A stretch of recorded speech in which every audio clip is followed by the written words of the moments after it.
Through the restoration of great books programs and curricula devoted to Western culture and Western civilization, we could regain a proper respect for time.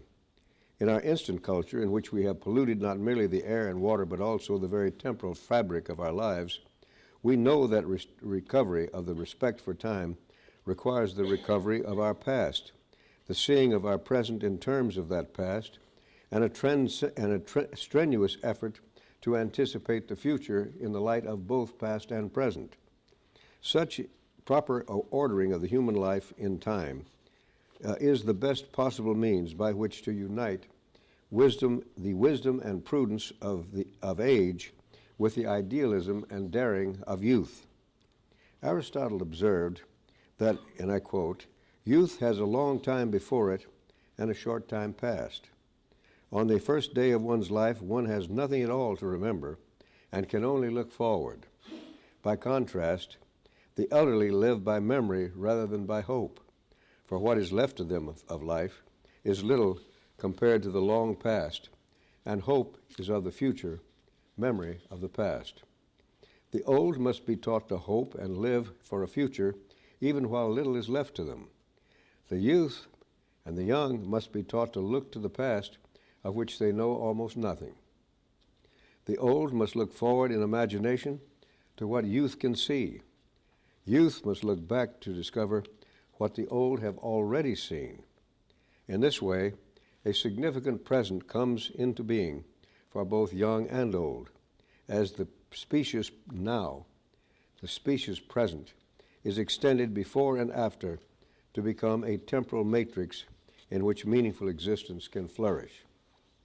The problem of generations is hard, but it is not insoluble.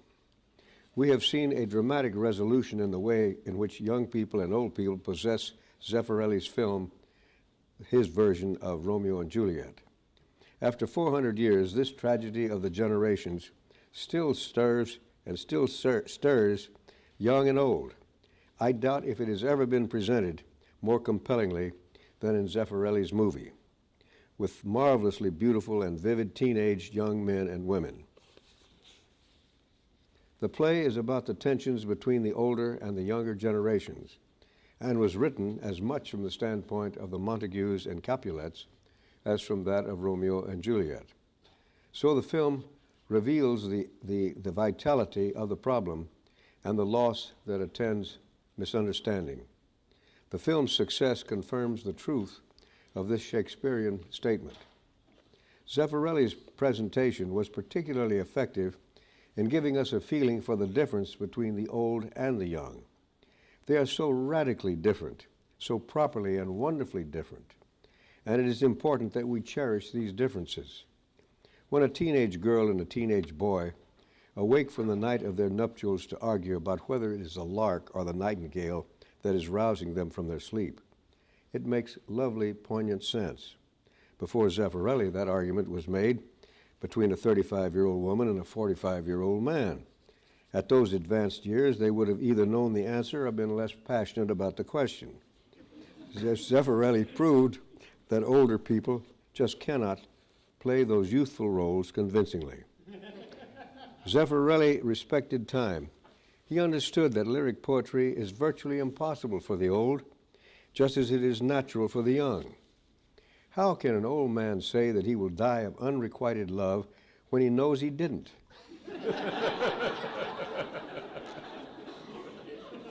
To suppose that one could requires the ignorance of youth. But this is the ignorance that for a time surpasses knowledge. The capacity to love with the intensity of the young, the capacity to cherish ideals with that absolute and intransigent commitment of youth, is one of the marvelous human traits. It is a quality that diminishes with age. And this is why longevity is not in all aspects a blessing. Not only the precious, delicate moments of youth, but the future of idealism might be eclipsed if the old ever substantially outnumbered the young. Youthful enthusiasm and idealism could then be overwhelmed by the multitude of persons who had lived long enough to know better. Of course, it would be no less unfortunate for the young substantially to outnumber the old. Both are needed. The old, with their wisdom and earthbound experience, are necessary correctives to the soaring fantasy, untested idealism, and despair of youth. But the intensity, idealism, and despair of youth are equally needed as correctives to the pragmatism, cynicism, and pallor of age. It is important, desperately important, that we accept our youth for their idealism and their daring, and that they accept us for our caution and experience. Together we are effective partners. Separate, we're murderous gangs, one intent on filicide, the other on parricide.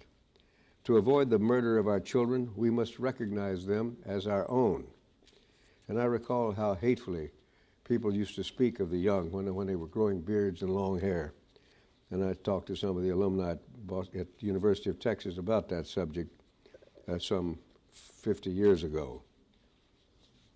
To avoid killing their fathers and mothers, the young must recognize the identity of their intended victims, initially their parents, but eventually themselves.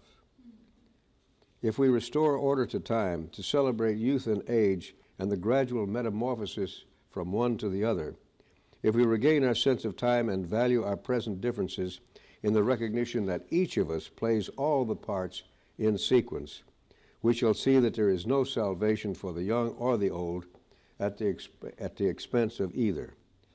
We shall find loving and fulfilling collaboration in a time that is well ordered. But I must also address the accusation often laid at the feet of defenders of great books that the great books are simply irrelevant to self-discovery in modern life. A curriculum proposed by a great university is illustrative. I quote from the 1978 report of the Curriculum Committee of Harvard. I quote, "We do not think there is a single set of great books that every education person must master. We do not think an inevitably thin survey of conventional areas, humanities, social sciences, natural sciences, is any longer valuable." The last part of that statement may be harmless. The first part, however, is a cultural statement of greatest importance. We do not think there is a single set of great books that every educated person must master. The Curriculum Committee at Harvard issued that statement, but that attitude is not limited to Harvard. It is shared at Stanford, at Brown, and at a long list of distinguished universities. The implication of Harvard's proposed curriculum, with its rejection of the Greeks and their successors in the tradition of human letters, such as Augustine, Shakespeare, and Hobbes, is that there is no particular reason why an educated person should know these works, or know the works of Sophocles, or Aeschylus, or Aristotle, or Molière, or Kant.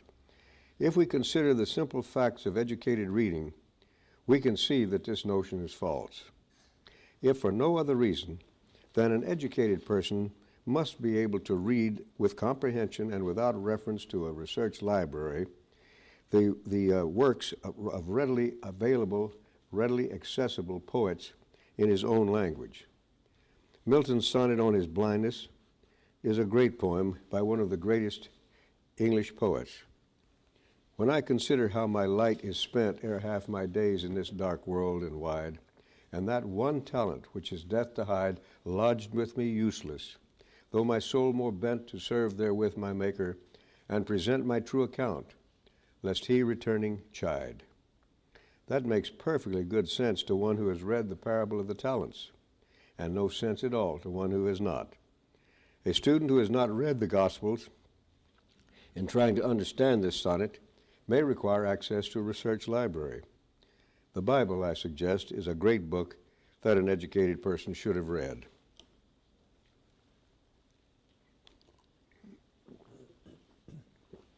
In our sterile educational environment, we find ourselves in the position described by Saint-Exupéry in his book, Flight to Arras.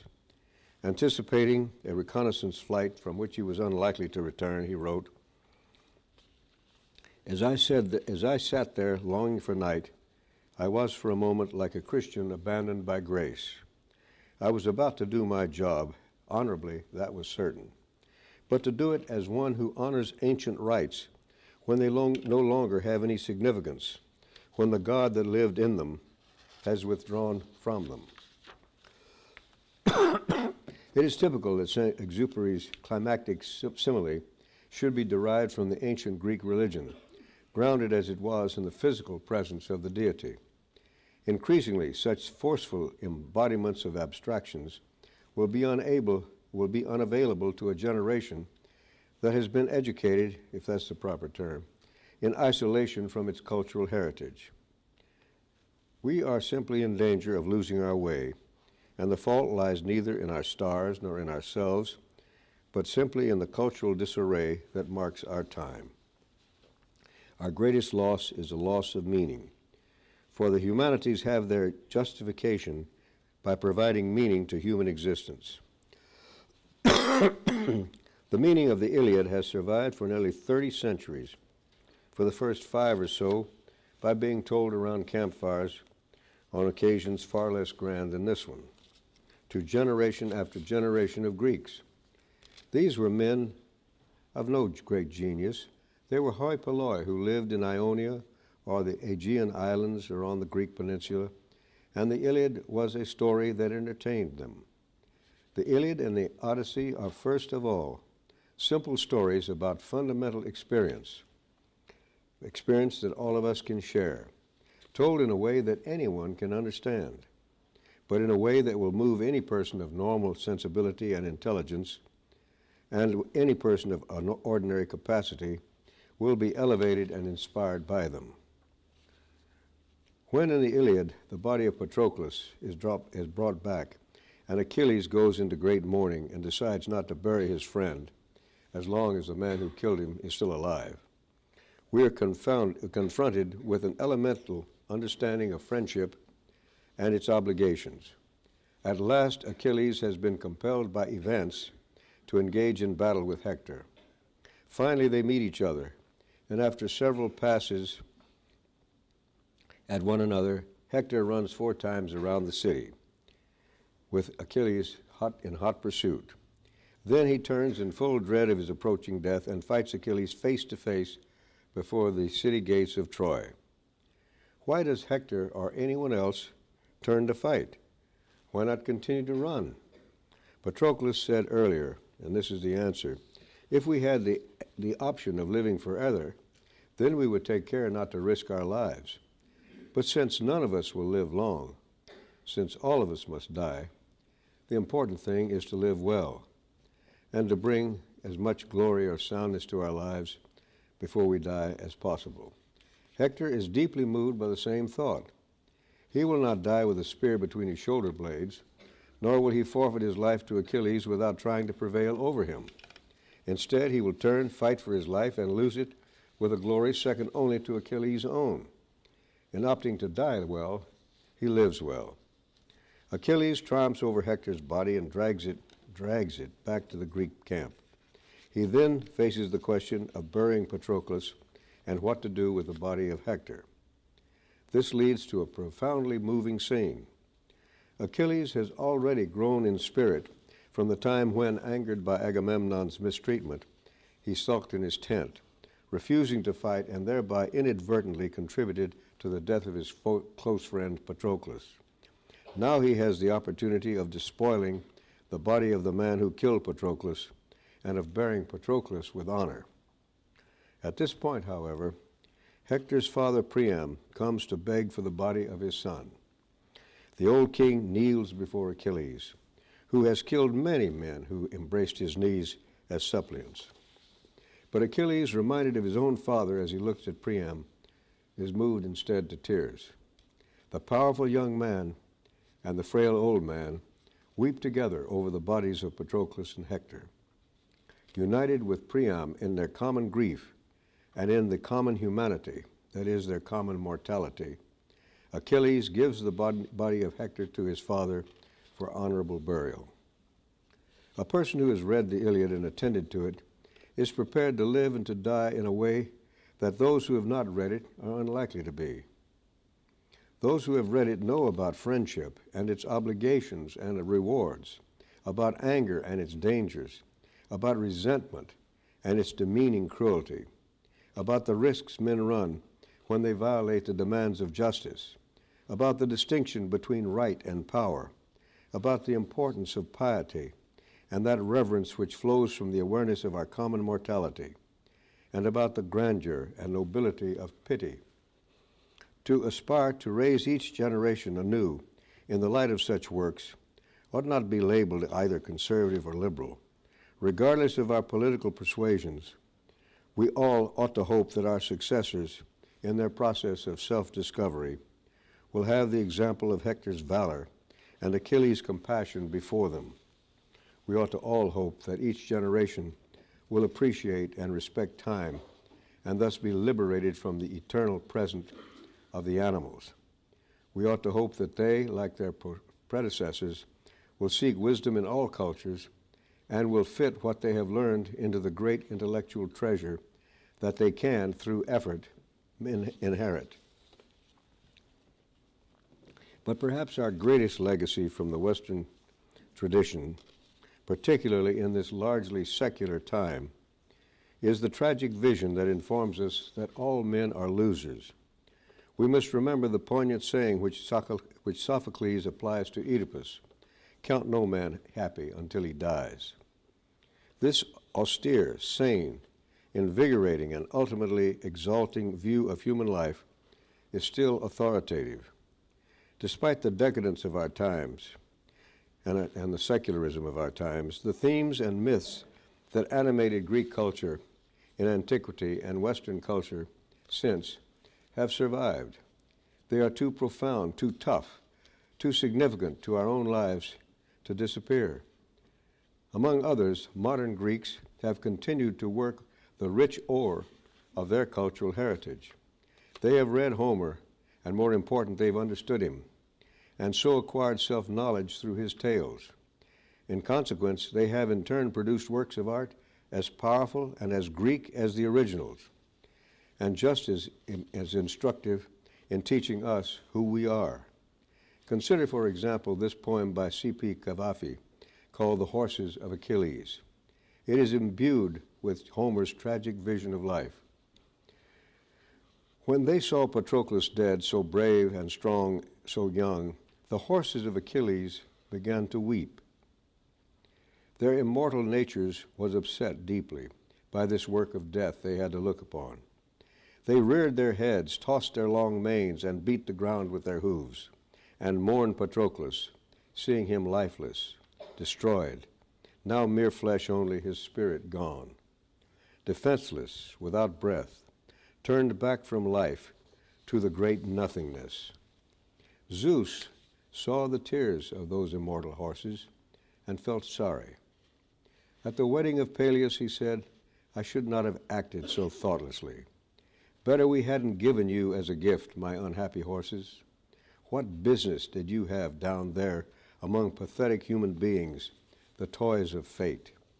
You are free of death, you will not get old, yet ephemeral disasters torment you. Men have caught you up in their misery, but it was for the eternal disaster of death that those two gallant horses shed their tears." Nor is this tragic view of life confined to heroic figures, to Patroclus and Achilles, to Penelope, to Ajax, to Odysseus. It is also applicable to everyone, to every man, to the hoplites at Thermopylae, for example, whose matter-of-fact gallantry has inspired poets from Simonides to T.S. Eliot. Honor, sings Cavafy, to those who in life lead and define and guard a Thermopylae, never betraying what is right, consistent and just in all they do, but showing pity also and compassion, generous when they're rich, and when they're poor, still generous in small ways, still helping as much as they can, always speaking the truth, yet without hating those who lie. Even more honor is due to them when they foresee, as many do foresee, that Ephialtes will turn up in the end, that the Medes will break through after all. For those of you who may have forgotten, Ephialtes was the treacherous, treasonous Greek who betrayed the secret passage that led the Medes to destroy the Greeks. And each of us will meet at least one Ephialtes in our lives. The process of self-discovery leads to the recognition that all men face essentially the same end, rich and poor alike, and that the problems posed by higher religion and by ethical systems have been those of seeing how defeat can be transformed into victory through a variety of spiritual and moral movements. We then confront religion and ethics in a profoundly different light, in the light of the humanities. And all of us have a stake in seeing to it that this light not be extinguished. As different as this century is from the 5th century Greece, it is nevertheless a dangerous and challenging time in which to live, and thus very similar. The classics of Western tradition have much to tell us about how to live and to die in such a time. The world of Homer and the Greek dramatists is not a fair world. Up on Olympus, the gods live and laugh, intervening in the affairs of men in ways that are neither predictable nor always admirable or desirable. Their erratic dominion over man is not because, like the Christian God, they made him and love him, but because, rather, they're there bigger and more powerful than man and also immortal. The gods learned and have taught us, all things living, that contact with capricious gods is a risky business. The experience captured in the classical text taught the Greeks and can teach us the wisdom of accepting the inevitable and getting on with it, getting on with the business of life in this contingent world. Homer taught them and us the stupidity of bitterness. What are we being bitter about? About reality? We and they learn to accept the inevitability and the irrationality of the thunderbolt, the fated unexpected, a tsunami, a hurricane, an earthquake, an eruption of a volcano, an Ephialtes, or the attack of a terrorist bomber. And they and we come to think of it as, there goes Zeus again, or it's just our luck, or it's the roll of the dice. But neither the Greeks nor we have allowed ourselves to be terrorized by these contingencies into living in caves. We know, and they, that it is not only possible, but it is essential to live well and courageously in the face of an unpredictable and sometimes malevolent universe. While we've made some progress in taming the universe and the forces of nature, the universe is really not much more predictable or less dangerous today than it was in Homeric days. And if we're to live in a way that justifies the labor and trials and suffering of existence, we cannot look for a better guide than the Hellenic tradition, to live with the courage and the resignation that alone bring joy. That's why I'm certain that 500 years from now, or even 1,000 years from now, we shall, in the beautiful words of Odysseus Elytis, be drinking the sun of Corinth and reading the marbles. Thank you.